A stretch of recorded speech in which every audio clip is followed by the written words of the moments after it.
They annoy you, they charm you, they intimidate or inspire you. But what if every person you meet is actually showing you a hidden part of yourself? Not just through kindness or cruelty, but through the emotional charge they leave behind. That sudden anger, unexpected admiration, quiet jealousy, or sharp discomfort isn't just about them. It's about you. According to Carl Jung, these moments are not coincidences, they're reflections, glimpses of your unconscious mind trying to speak. In the shadows of your reactions and the silence of your judgments lie pieces of yourself that you've forgotten, denied, or never dared to explore. And the world, unknowingly, becomes a mirror, showing you what's been buried deep within. Jung didn't believe in simple personalities or surface emotions. He believed we are vast, layered, and haunted by what we refuse to see. But here's the key. The very things that disturb you might be the ones that can awaken you. This journey isn't about fixing yourself. It's about discovering how whole you already are, once you're brave enough to face the parts you've pushed away, because everything you've tried not to be is still part of you. And until you meet it face to face, it will keep showing up, wearing someone else's face. Have you ever wondered why certain people get under your skin? Why some individuals, even strangers, can make you feel defensive, irritated, or insecure without doing much at all? According to Carl Jung, these emotional reactions aren't random. They're signals, powerful clues that something deeper is happening within you. Jung believed that the people who trigger us the most often reflect the parts of ourselves that we haven't fully acknowledged, accepted, or understood. This is what he referred to as the mirror effect. We often think the problem lies out there, in other people. But Jung turned that idea around. He suggested that what we react to in others is often a mirror of what's unresolved inside us. Imagine you're walking through life holding a mirror, but instead of seeing your own reflection, you see fragments of yourself in the faces, actions, and personalities of other people. These fragments are often hidden parts of your own psyche, especially those you don't like to admit exist. Let's break this down with a simple example.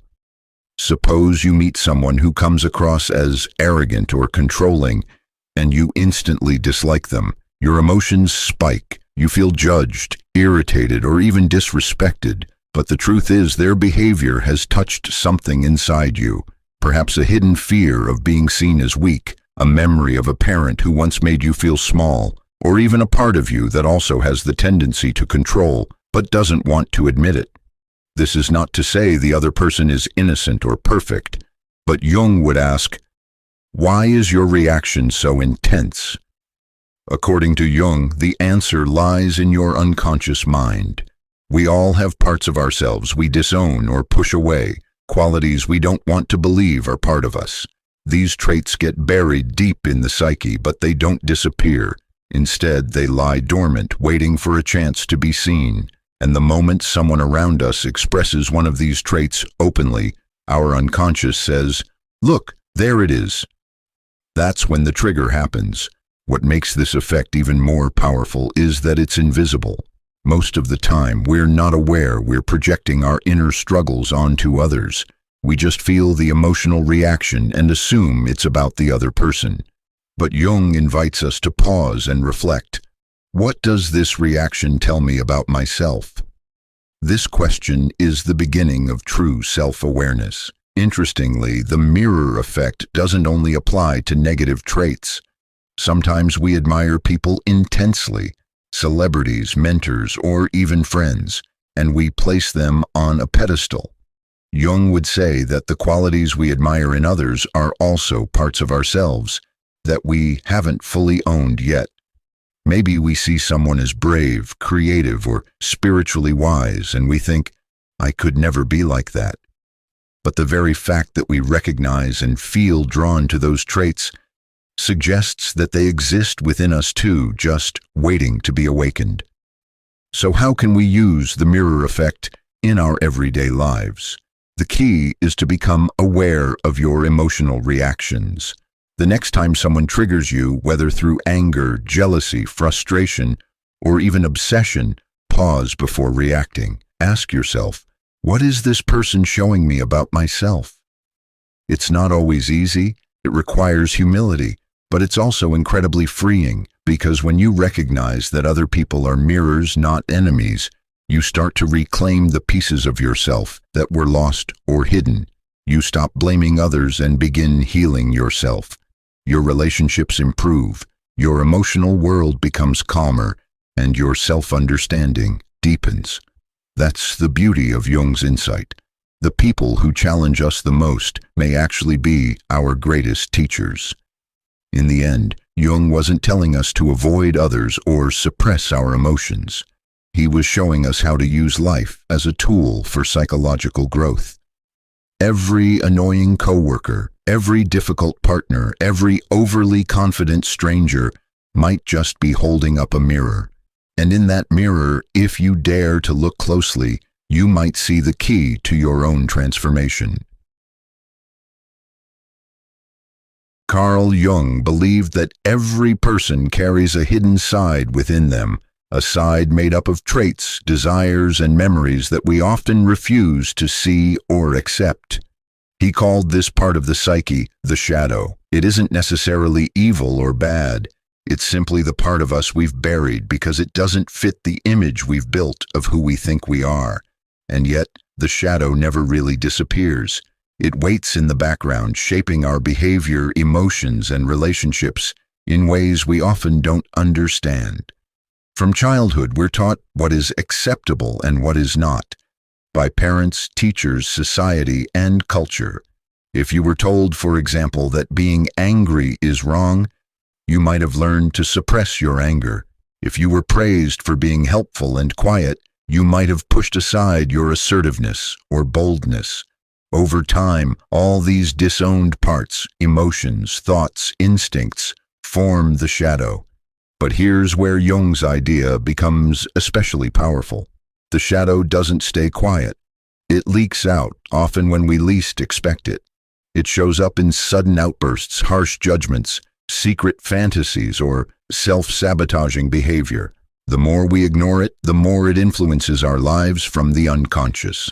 In other words, what we suppress becomes what controls us. Jung famously said, "Until you make the unconscious conscious, it will direct your life and you will call it fate." What he meant was this: if you don't confront your shadow, you'll keep repeating the same emotional patterns, blaming others or wondering why things always seem to go wrong. You may think it's just bad luck or someone else's fault, when in reality, it's your own unexamined inner world shaping your outer world. Now, facing the shadow isn't comfortable. It can be painful to admit that you have selfishness, jealousy, cruelty, or fear inside you. Most of us would rather keep believing that we are kind, fair, and rational all the time. But Jung argued that true personal growth comes from acknowledging and accepting the fullness of who we are, not just the light, but also the dark. Interestingly, Jung didn't believe the shadow was all negative. It also contains positive traits we've ignored or suppressed. For example, someone who grew up in a strict household might have buried their playfulness or creativity. A person raised to always be the strong one may have hidden their vulnerability. These lost pieces are also part of the shadow, and recovering them can bring back energy, confidence, and joy. The shadow is not your enemy. It's a forgotten part of you that's been asking for attention. Think of it like a neglected child inside you. It acts out not because it's evil, but because it wants to be seen, heard, and understood. When you begin to explore your shadow, you're not becoming worse, you're becoming whole. So how do we begin the work of shadow integration? The first step is honest self-reflection. Notice your emotional triggers, your dreams, your fears, and the roles you play in life. Ask yourself, what qualities do I dislike in others? What kinds of people make me uncomfortable? Often, the traits we dislike in others point to something unresolved within ourselves. Another powerful tool is journaling. Writing freely about your experiences and reactions can reveal hidden patterns and beliefs. Pay attention to recurring emotions, especially anger, shame, or fear. These feelings often guard the entrance to your shadow. Finally, compassion is essential. The shadow is not something to conquer or destroy, it's something to embrace. You don't have to act on everything you discover, but you do have to acknowledge it. When you shine the light of awareness on your shadow, it loses its power to control you from the dark. Jung believed that integrating the shadow is a crucial step toward what he called individuation, the process of becoming your most authentic, whole self. It's not about becoming perfect, it's about becoming real. So, the next time you feel overwhelmed by emotion or find yourself repeating a pattern that no longer serves you, pause and ask, what part of me have I hidden away? The answer might lie in your shadow, and in that discovery, you may find the strength, truth, and freedom you've been searching for. Carl Jung believed that one of the most common ways we deal with the parts of ourselves we don't understand or don't want to admit is through projection. Projection is the psychological process of taking something from inside ourselves and placing it onto someone else. It's like looking through a lens that colors the world based on your own hidden emotions, beliefs, and traits. And the most fascinating part, we usually have no idea we're doing it. Let's break it down. Imagine you dislike someone because you think they're arrogant. You feel annoyed every time they speak, and you believe they act like they're better than everyone else. But what if that arrogance is actually a reflection of something inside you? Maybe you've been taught that it's wrong to be confident, so you suppress that part of yourself. Now, when you see someone express it freely, your unconscious recognizes it, not in you, but in them. You're not just seeing them, you're seeing your shadow. Jung said that what we reject in ourselves, we tend to exaggerate in others. If you deny your anger, you might constantly complain about how angry everyone else is. If you avoid your vulnerability, you might judge others as weak. On the other hand, you might project positive traits too, admiring someone's creativity or courage, not realizing those qualities are dormant within you. Projection doesn't just distort your view of people, it hides parts of your own soul. This can cause all kinds of confusion in relationships. You might meet someone and instantly dislike them without understanding why. Or you may idolize someone and overlook their flaws completely. In both cases, you're not seeing the person clearly, you're seeing your projection of them. The stronger the reaction, the more likely a projection is at work. Jung warned that projection is most dangerous when it's unconscious. We create stories about others based on our inner wounds, and we mistake those stories for truth. This is how misunderstandings, conflicts, and emotional chaos begin. We think others are hurting us or making us feel a certain way, but often they are simply reflecting something unhealed within us. One powerful example is romantic relationships. Many people fall in love not with who the other person truly is, but with what they represent, a projected image of something longed for or missing. You might be drawn to someone because they seem strong, nurturing, or adventurous. But over time, the image fades and reality sets in. That's when disappointment hits, because you weren't relating to the person, you were relating to your projection. The same goes for enemies. People we dislike intensely often hold up a mirror to traits we have rejected. Jung encouraged us to examine our emotional reactions carefully. When someone pushes your buttons, ask, why am I reacting so strongly? What does this say about me, not just them? This question doesn't excuse bad behavior in others, but it shifts the focus from blame to self-discovery. Jung believed projection is a normal part of human life. It happens to everyone, but the goal is to become conscious of it. Once you recognize a projection, you can begin to withdraw it. You stop seeing the other person as the enemy or the savior, and start understanding your own inner landscape. This doesn't just improve your mental health, it transforms your relationships. You start communicating more honestly, you judge less, you stop expecting others to fix what you haven't yet healed, and most importantly, you reclaim the power you've unknowingly given away. But withdrawing projections is not easy. It requires humility. It means admitting, this thing I hate in others, maybe it lives in me too. Or, this thing I admire, perhaps it's a part of me I haven't dared to express. This kind of honesty takes courage, but it's also incredibly liberating. Jung saw projection as a signpost. If you follow it back to its source, it leads you to your shadow, and once you face that, you become more whole. The more you withdraw your projections, the clearer you see the world. You relate to people as they truly are, not as extensions of your unconscious mind. In the end, Jung taught that our judgments of others are rarely just about them. More often, they are about us. So the next time you feel triggered, inspired, or deeply affected by someone, pause and ask, what part of myself am I seeing in them?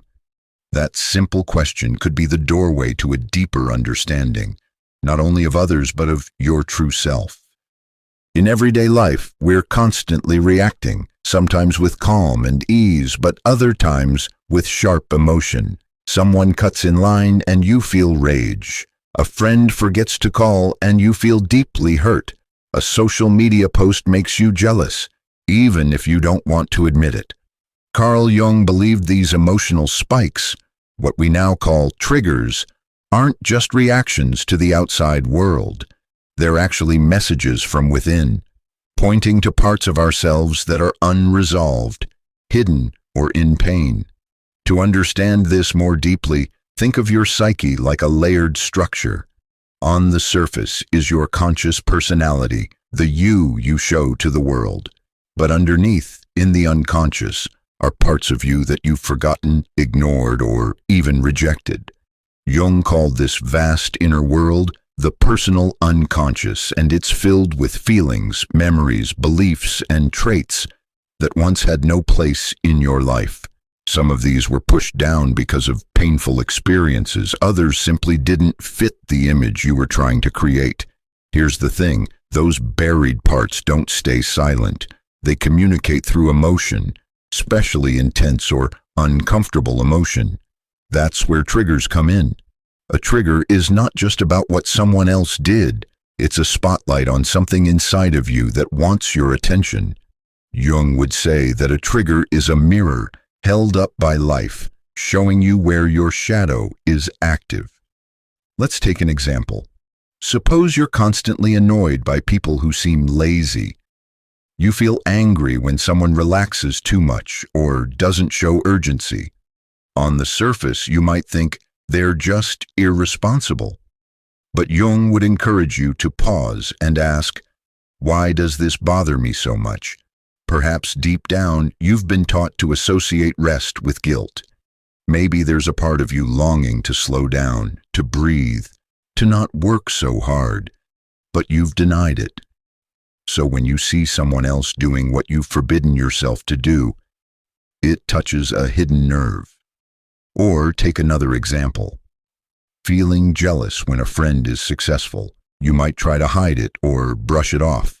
But jealousy, Jung said, is not something to be ashamed of. It's a signal. It may be pointing to dreams you've buried, ambitions you've silenced, or potential you haven't yet lived out. Instead of saying, I wish I had what they have, you might ask, what part of myself wants to grow but hasn't had the chance? This approach changes everything. Instead of judging yourself for feeling triggered, you start to get curious. You no longer see strong emotions as weaknesses or flaws, but as clues to something deeper. They become invitations to explore the unknown corners of your psyche. Jung believed that every emotion, especially the intense ones, is an opportunity. When we follow the thread of our reaction back to its source, we often uncover a forgotten part of ourselves. That discovery is what Jung called integration, bringing the lost parts back into the whole. However, most people don't do this. We're often conditioned to avoid emotional discomfort. We blame others for our feelings, try to stay positive, or numb the reaction with distraction. But the emotion doesn't go away. It simply waits for the next opportunity to rise again. By facing your triggers with honesty and compassion, you begin to heal. You stop seeing the world as a battlefield and start seeing it as a map. Each reaction showing you where healing is needed and where freedom is possible. And this healing isn't just emotional, it's transformational. Once you begin understanding what your triggers reveal, you'll notice a shift. You'll be less reactive. You'll respond with more clarity. Your relationships will deepen because you're no longer projecting hidden wounds onto others. The truth is, your strongest emotional reactions are not accidents. They are signals. And if you have the courage to look at them, they can become some of your greatest teachers. So the next time you feel hurt, angry, jealous, embarrassed, or resentful, pause. Instead of reacting, turn inward and ask, what part of me is being touched right now? What is this trying to teach me about myself? That question may be the beginning of a new level of self-awareness and a key step on the path to becoming whole. Carl Jung believed that healing doesn't come from pretending to be perfect or staying positive all the time. Instead, true transformation happens when we embrace the shadow, the parts of ourselves we've hidden, judged, or denied. This is not an easy path. It requires deep honesty, self-reflection, and courage. But the reward is powerful. When you integrate your shadow, you move closer to your true self. You become more complete, more grounded, and more free. Most of us grow up believing we must be good to be loved. So we build our personality around the traits that earn approval. We become polite, responsible, helpful, productive, and that's fine. But in the process, we often push away other parts of us. Anger, sadness, selfishness, even wild creativity or desire. We bury them because we think they're wrong or dangerous. Jung said these rejected parts don't disappear. They form the shadow, a personal archive of everything you've disowned. The problem is whatever you suppress begins to leak into your life in unexpected ways. Maybe you lash out during stress. Maybe you sabotage relationships. Maybe you can't explain your own moods or choices. The shadow will find a way to express itself because it wants to be seen. But embracing the shadow doesn't mean acting out your dark impulses. It means facing them without fear or shame. It means admitting, yes, I have envy. Yes, I feel rage. Yes, I sometimes want to control, escape, or manipulate. This doesn't make you a bad person. It makes you honest. Jung believed that confronting your shadow is not about becoming immoral. It's about becoming whole. Think of your shadow like a locked room in your house. You've lived in the other rooms your whole life, decorating them, cleaning them, making them look nice. But behind the locked door is a space filled with energy, stories, and potential. You might be afraid to go in because it's messy and unfamiliar. But what if that room also held parts of your creativity, passion, courage, and truth? Wouldn't it be worth opening the door? Jung said that when you begin to explore your shadow, you often find it's not as terrifying as you imagined. Much of it is just emotion or memory that was never processed. Maybe that anger you buried is actually a sign that your boundaries were violated. Maybe the jealousy you feel is pointing to dreams you've neglected. Maybe the insecurity that drives you is rooted in a childhood wound. When you sit with your shadow instead of running from it, it begins to soften. It starts to speak, and what it says often leads to healing. And here's the most surprising part. Your shadow isn't just made of negative things. It also contains gold. Jung called this the gold in the shadow, the positive traits you've repressed. For example, maybe you're a deeply intuitive person, but you grew up in a family that dismissed emotions. Or maybe you're incredibly artistic, but you were told creativity wouldn't pay the bills, so you buried that part of you. Reclaiming it can feel like waking up to a part of your soul that you forgot existed. The process of embracing the shadow is not a one-time event. It's a lifelong journey, but it begins with a simple shift, replacing judgment with curiosity. The next time you feel triggered, ashamed, or out of control, ask yourself, what is this emotion trying to tell me? What part of me have I been ignoring? Journaling, therapy, deep inner work, even paying attention to your dreams. These are tools that can help. Jung believed that dreams often reveal the shadow in symbolic form, offering clues to what we've lost or buried. Paying attention to these signs can bring tremendous insight. Importantly, shadow work requires compassion. You are not doing this to criticize yourself. You're doing it to understand yourself. Every part of you developed for a reason, often as a way to survive pain or fit into your world. Your shadow isn't your enemy. It's a part of your personal history asking to be understood. When you begin to integrate the shadow, something beautiful happens. You become more authentic. You stop pretending, performing, or pleasing. You feel more grounded and less reactive. Your relationships improve because you're no longer projecting your inner battles onto others. You see people more clearly, and you live more honestly. Jung's message is clear. You cannot become whole without the shadow. Wholeness means embracing every part of yourself, not just the light, but the dark, not just the polished image, but the raw truth. And when you do, you don't just heal, you awaken. You become who you were always meant to be. Carl Jung believed that the ultimate goal of life isn't happiness, success, or perfection, it's wholeness. That means becoming the full, authentic version of who you truly are, not just the person you were trained to be. And the process of reaching this wholeness is what Jung called individuation. It's a deep, inner journey that involves recognizing and integrating every part of yourself. Your thoughts, your feelings, your strengths, your flaws, and especially your shadow. Individuation isn't about becoming someone new. It's about uncovering what has always been there but was hidden. Your truth. From the time we're children, we're shaped by family, culture, religion, and school. We learn what is good and bad, what is expected, what gets rewarded. In the process, we start wearing masks. Jung called this the persona, the social self we present to the world. It's not fake, but it's only one part of us. The rest, our insecurities, creativity, anger, desires, and wounds, gets buried in the unconscious, forming the shadow. The journey toward individuation starts when we stop identifying only with the persona and begin to explore what's behind it. We ask, who am I really? What have I rejected in myself? What parts of me are still waiting to be lived? That exploration takes us into the unknown. It asks us to sit with discomfort, to face our projections, and to examine our triggers not as signs of weakness, but as messages. As you start integrating the shadow, you'll begin to feel more yourself. Instead of being pulled in different directions by unconscious fears, patterns, or suppressed emotions, you start to become centered. You respond to life instead of just reacting to it.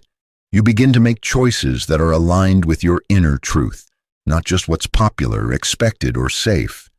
But the path isn't always smooth. Individuation requires letting go of illusions.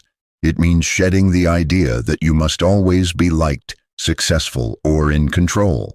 It means owning your flaws as much as your gifts. And sometimes it means walking away from roles, relationships, or beliefs that no longer reflect who you're becoming. Jung saw this journey as a kind of spiritual quest, not in a religious sense, but in a deeply human one.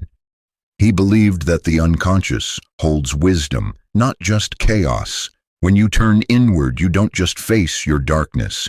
You discover yourself, the core of your being that holds all your potential. The self is not the ego. The ego says, "This is who I think I am." The self whispers, "This is who you truly are beneath all the noise." As you connect more with this deeper self, you experience a sense of meaning and purpose that isn't dependent on external things. You may still want success, love, or recognition, but they're no longer your identity. You no longer need to be perfect because you've learned to be whole. And in wholeness, there's freedom. Freedom to feel, to fail, to grow, and to be real. One of Jung's most beautiful insights is that your wounds are not blocks to growth. They're the path. The parts of yourself that hurt the most are often the gateways to the deepest transformation. When you integrate your shadow, your past pain becomes strength. Your brokenness becomes wisdom. You begin to carry your story not with shame, but with power. Importantly, individuation is not a destination. It's a lifelong process. You don't wake up one day fully whole. Instead, you keep peeling back layers, learning, healing, and growing. You meet new challenges, uncover new parts of yourself, and evolve. Each trigger, each relationship, each dream becomes a part of your inner map. Jung encouraged us to embrace this path with patience and compassion. You don't have to rush it or do it perfectly. All you have to do is stay honest with yourself and be willing to look inward. That alone is revolutionary in a world that constantly tells us to look outside for answers. So what does it look like to live from this place of wholeness? You become more authentic. You speak with honesty. You listen with openness. You stop judging others harshly because you've made peace with your own imperfections. You walk through life with a sense of quiet confidence, not because you have all the answers, but because you've learned to trust yourself. This is the heart of Jung's message. You are not here to be perfect. You are here to be whole. And wholeness comes from welcoming every part of yourself, the light, the dark, the known, and the unknown. When you do, you become more than what the world sees. You become who you were always meant to be, uniquely, fully, and beautifully you.